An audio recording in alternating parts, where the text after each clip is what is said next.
I would like to ask the Chief Minister what action has been taken to prevent the seasonal increased demand on the food bank and to mitigate hunger during the summer holidays amongst school children. Calling the Chief Minister to reply, Mr Quayle. Thank you, Mr President. I believe no child should go hungry under any circumstances, and it is very troubling that there appears to be evidence from last year showing an increase in the use of food banks over the summer holidays by around 28%. Food poverty is a complex area with multiple causes. These range from one-off shocks, such as families breaking up or the loss of a job, to longer-term factors such as rising food prices coupled with underemployment.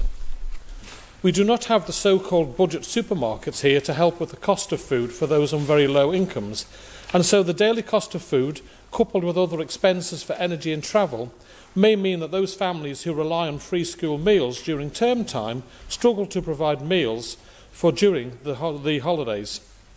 In some cases, it may be that the childcare requirements of summer holidays mean that one parent is unable to work and so is unable to earn enough money to pay for food.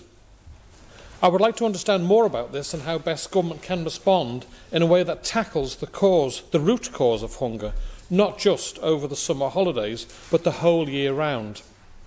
What I can say, though, is that in the short term, is that we have been in close contact with the food bank, and they are working on a number of initiatives to ensure that they can cope with the increased demand they have said they expect to see this summer. I would also say that if there are families where children are going hungry, they should contact the Social Security Division of the Treasury in the first instance to ensure that they are receiving the benefits to which they are entitled.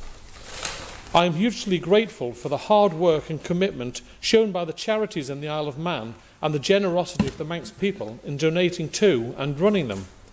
But we should not have to rely on charities.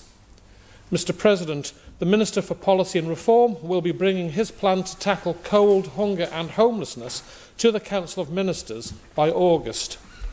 We are likely to need some amendments to parts of the benefits system, increased partnership with the third sector, and a shift in the way we think about benefits from a policy perspective so that child hunger becomes a thing of the past. Supplementary question, Mrs Caine. Thank you, Mr President. I thank the Chief Minister for that considered response. It is good to know that there will be policies coming forward and that he's working with the food bank to understand the root causes. But can the Chief Minister reveal if any additional support measures will be considered by government for this summer, including increasing assistance with childcare, for instance, or the purchase of school uniforms, which is also an extra burden on low-income families? Chief Minister.